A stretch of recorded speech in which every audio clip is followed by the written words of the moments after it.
하나님께서 오늘 우리에게 주실 말씀을 살펴보겠습니다. 신약성경 마태복음 24장 23절 24절 두 절 말씀을 저와 여러분이 한 목소리로 읽도록 하겠습니다. 마태복음 24장 23절 24절 신약 41페이지입니다.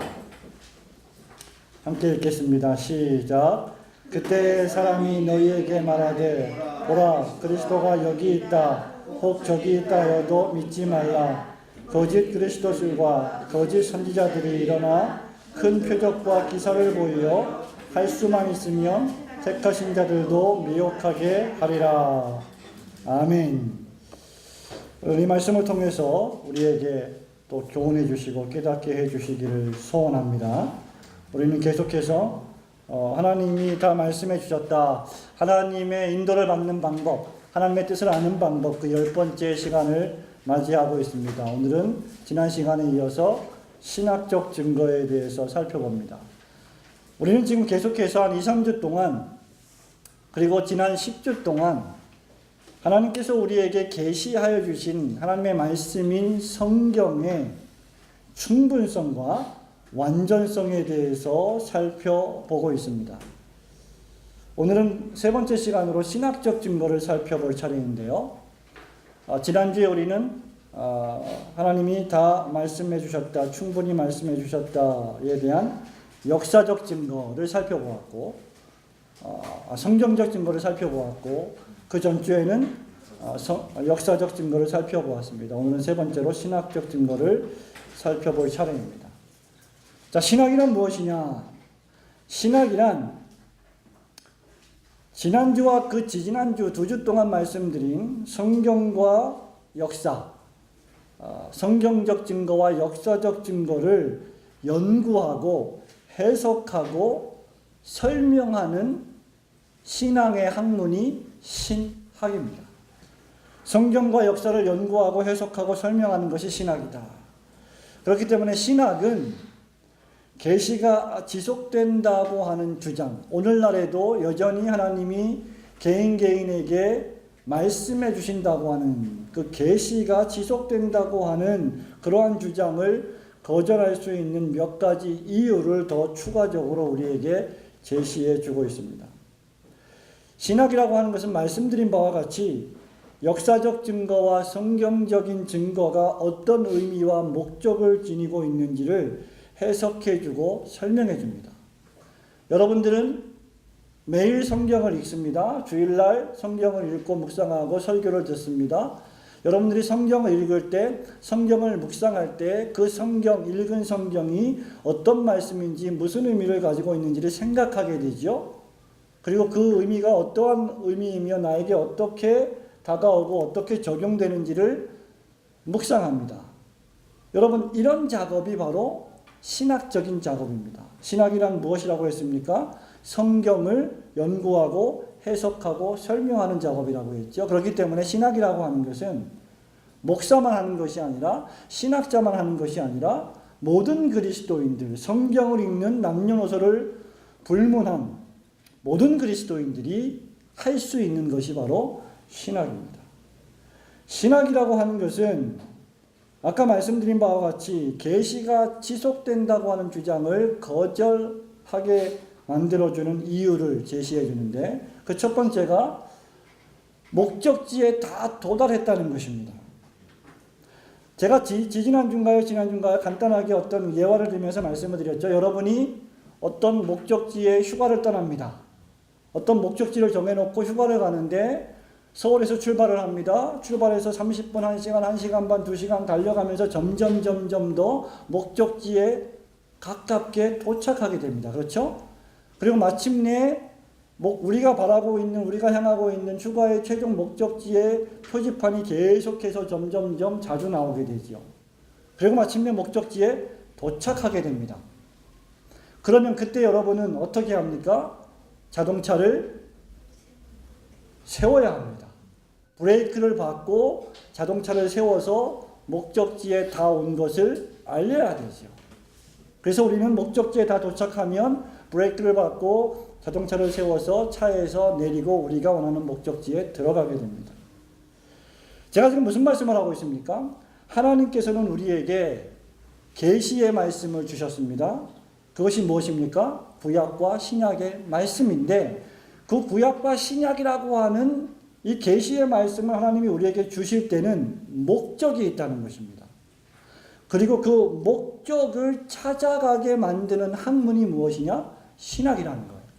그래서 신학은 저와 여러분이 예수님을 믿고 성경을 읽고 성경을 연구하고 공부할 때에 우리로 하여금 성경에 계시된 목적지를 찾아가게 만드는 겁니다.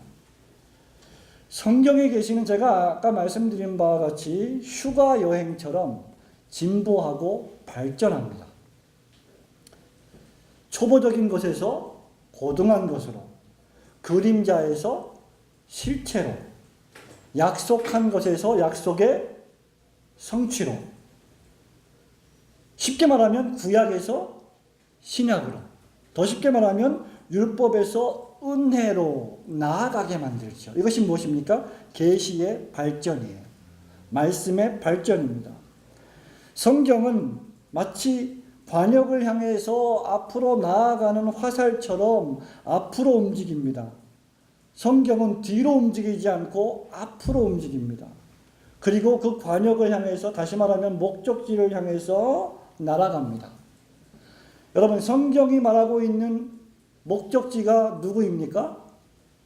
예수 그리스도이십니다. 의심의 여지가 없이 구약과 신약 성경이 목적하고 있는 최고의 관역은 예수 그리스도이십니다. 구약 성경 전체가 예수 그리스도가 오실 것이다, 예수 그리스도를 예언하고 있고 약속하고 있고 겨냥하고 있죠. 그리고 계시는 예수 그리스도 안에서 그 성취의 절정을 이루었습니다. 히브리서 1장 1절과 2절을 보면 과거에 하나님께서 여러 모양, 여러 시대, 여러 사람들을 통하여서 말씀해 주신 하나님께서 이 말세, 이 모든 마지막 날에 누구를 통해서 말씀하셨다고요? 예수 그리스도를 통해서 우리에게 말씀해 주셨다. 그런 의미에서 예수님은 계시의 절정입니다. 모든 계시는 예수 그리스도 안에서 완성되었고 성취되었습니다. 그래서 계시 중에 계시는 인카네이션, 예수님이 육신의 몸을 입고 이 땅에 오신 성육신 사건이죠. 성령님이 오셔도 하실 일은 무엇입니까? 그리스도께서 하신 일을 깨닫게 하시는 것뿐입니다. 그리스도께서 오셔서 하신 일, 그리스도께서 말씀하신 일, 그리스도께서 성취하신 모든 일들을 성령이 오셔서 우리에게 알려주시는 거죠. 요한복음 5장 39절에 보면 너희가 성경에서 영생을 얻는 줄 생각하고 이 성경을 상고하거니와 이 성경이 곧 내게 대하여 증거하는 것이라고 우리 예수님이 친히 말씀해 주셨습니다. 하나님께서는 그리스도 안에서 복된 소식을 완전히 다 계시해 주셨기 때문에 더 이상 따로 더 계시해 주실 소식이 없으십니다. 우리가 할 일은 하나님께서 말씀하신 것처럼 마가복음 9장 7절에서 말씀해 주신 것처럼 이는 내 사랑하는 아들이니 너희는 따라합니다. 그의 말을 들으라. 그의 말을 들으라. 네.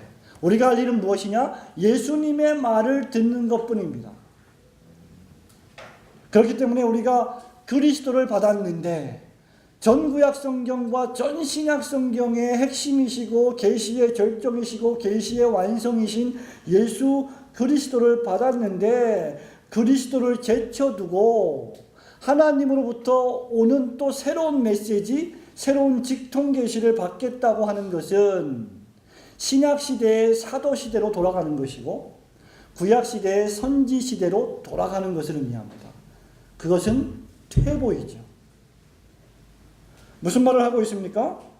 그것은 철저하게 신학적인 무지로부터 파생되는 것이라는 말입니다. 지금도 하나님이 나에게 개인적으로 음성으로 나타나셔서 말씀해 주신다라고 생각하는 것은 신학적으로 무식한 발언이라는 것이죠. 우리가 신학을 안다면 우리가 역사적 증거를 안다면, 우리가 교회 역사를 조금이라도 공부한다면 17세기의 위대한 신앙 고백과 신조들과 교리들을 조금이라도 안다면, 그리고 구약 성경과 신약 성경의 통일성을, 그 목적을 조금이라도 우리가 공부한다면 절대로 그런 말을 하지 않을 것입니다. 구약시대에 이스라엘 백성이 출애굽했습니다. 광야를 헤맸습니다. 광야를 헤매는 동안에 하나님께서 무엇을 주셨죠? 만나와 메추라기를 주셨습니다. 만나와 메추라기가 어디서 떨어졌습니까? 하늘에서 떨어졌습니다. 지금 우리는 광야 시대를 살고 있습니까? 아닙니다. 우리는 신약 시대를 살아가고 있고 종말 시대를 살아가고 있습니다. 계시가 완성되지 않았을 때에는 만나를 받아 먹던 광야 생활을 해야 되겠지만, 구약 성경과 신약 성경이 완성된 이 시대에는 이미 우리는 젖과 꿀이 흐르는 약속된 땅인 그리스도 안에 있기 때문에, 모든 복을 다 받았기 때문에 따로 만나를 받을 이유가 하나도 없는 것입니다.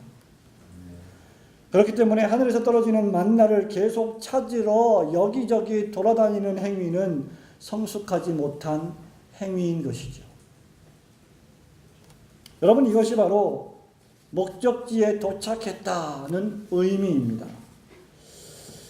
두 번째로, 주관주의가 과연 믿을 만한 것이냐라고 하는 문제를 제기할 필요가 있다는 것이죠. 말씀드린 바와 같이 그렇기 때문에 누구든지 하나님이 나에게, 자신에게 새로운 계시를 주셨다고 주장하면 그는 미성숙한 자일 뿐만 아니라 객관적 계시의 말씀인 구약 성경과 신약 성경을 자신의 주관적인 신앙의 체험이나 경험으로 대체시키는 불경한 일을 저지르는 것입니다.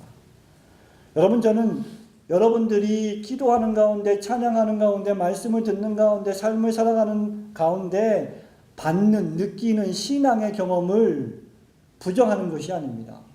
우리는 기도할 때 은혜를 받습니다. 우리는 기도할 때 하나님의 인도하심을 느낍니다. 그러나 그것이 계시는 아니라는 것입니다. 계시는 이미 완성되었다는 것이죠. 계시와 관련된 사람의 주관적인 감정과 경험들은 어떤 의미에서 증명할 수 없는 것입니다. 혹 누군가가 하나님이 내게 말씀하셨습니다 라고 주장하려면 신빙성의 문제가 제기되는 것이죠. 만약에 여러분 가운데 누가 목사님, 어저께 하나님이 저에게 음성을 들려주셨습니다 라고 말하면 그것이 믿을 만한 것인지 아닌지 목사는 살펴보아야 한다는 것이죠.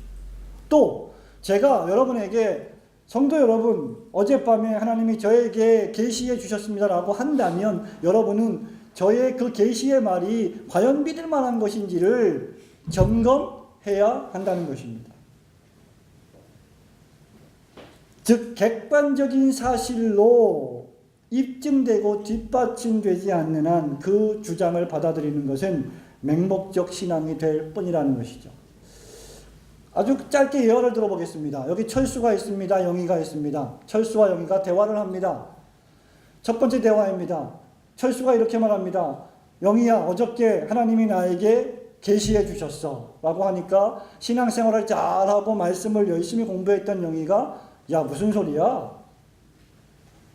계시는 이미 구약 성경과 신약 성경에 다 완성되었잖아. 너는 그것도 모르니? 그러니까 철수가 말합니다.